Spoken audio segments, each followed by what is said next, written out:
been a corporate strategy in the United States for 50 years to avoid labor unions and decent wages.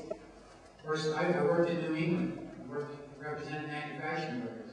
And in New England, all the manufacturing industries were under attack. First, they moved to the South to get away from unions so they could pay much less, and then they moved overseas.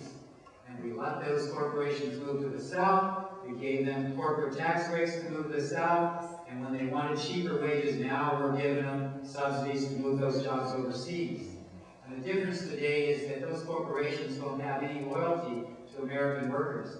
They don't care whether they make their huge profits in Massachusetts, Oregon, Montana, South Carolina, North Carolina, or whether they make it in Mexico or Chile or Vietnam. Wherever they can make the most. And that's what we have to turn around. People wonder about why would a public sector union be concerned?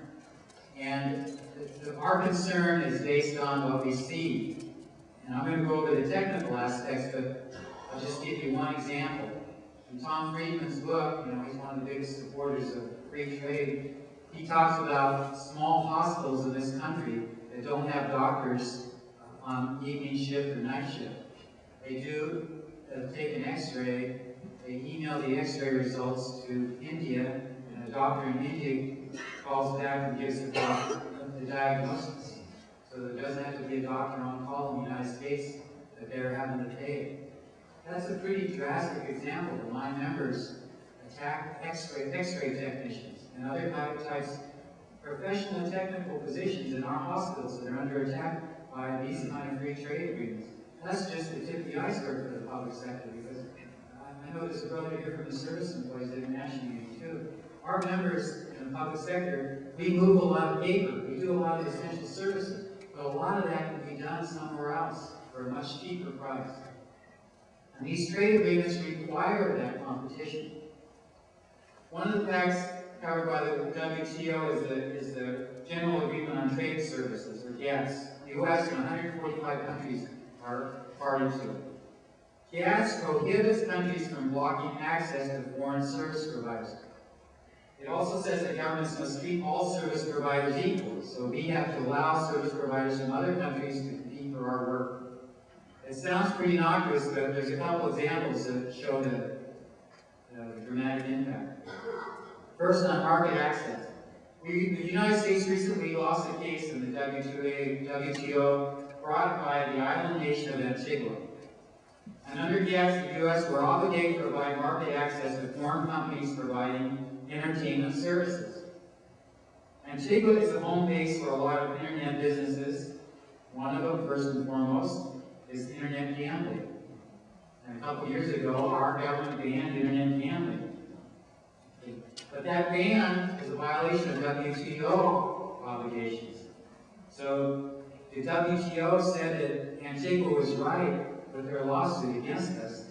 Last December, the Bush administration paid the island of Antigua $21 million so that we could maintain our gambling laws.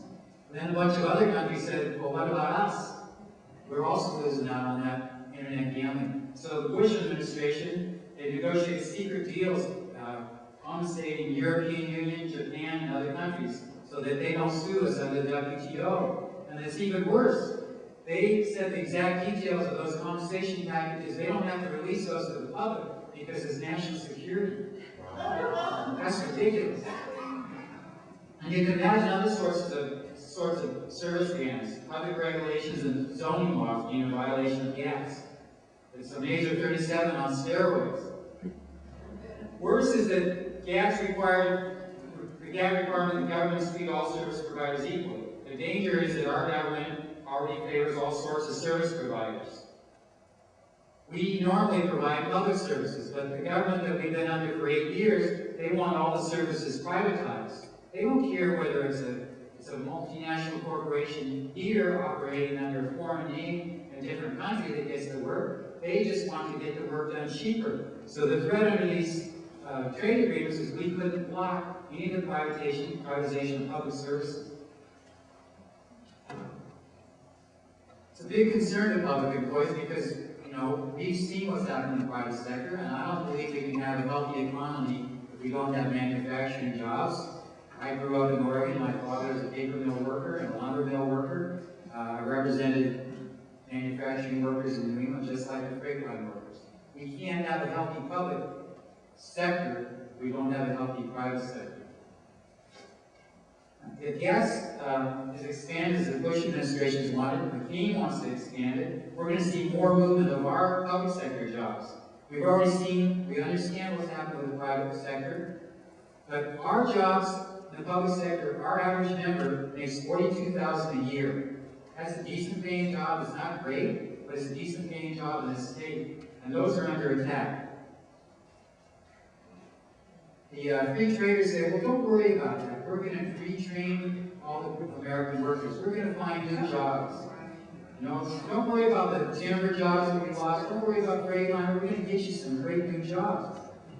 The fact of the matter is that they haven't retrained people into the same $20 an hour jobs. They retrained them into $8 an hour jobs. We can't afford that in Oregon.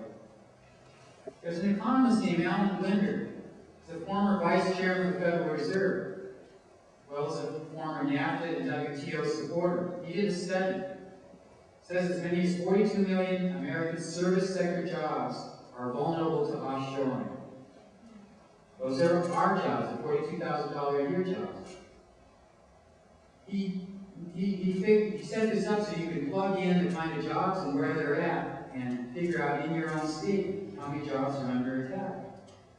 He found that 279,000 Oregon jobs are vulnerable to offshoring. That's about 1 in 5 jobs in our state. 279,000. And when you look at the type of jobs that we represent lots of engineers, we represent computer programmers, we represent lots of technicians in the medical field. Those are all jobs that are at the top of his list of the most likely jobs to be privatized. So don't tell me about retraining our members to do those kind of jobs. They're going to be privatized too. We need to pay attention to these kind of trade issues when we vote. I don't know of a more dramatic, easy decision between Speaker Merkley and Gordon Smith. Do we want to elect a politician that's going to help us on these kind of issues? Or is a beneficiary of trade agreements? Senator Smith's a beneficiary of bad labor laws and trade agreements. We need, I go back to some fundamentals on this as far as the labor movement is concerned. We need to have laws that would only be passed by a Democrat Congress and a Democrat President. Laws that don't support corporations moving overseas, that absolutely say no money for corporations moving overseas. We need more fundamentally to say that we won't support any government that blocks trade union organizing in those countries. We've got a long history.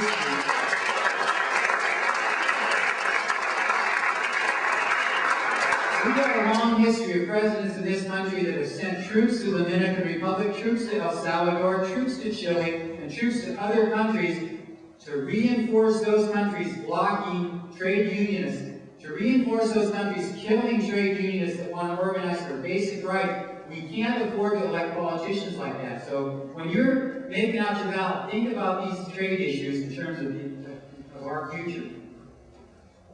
Lastly, we need to have clawback agreements, and this is a technical term, but when we give a corporation some kind of a tax rate to locate in our community, there needs to be an agreement in there that says that if they don't stay for a certain number of years, say 20 years, that we get that money back. They have to pay us back.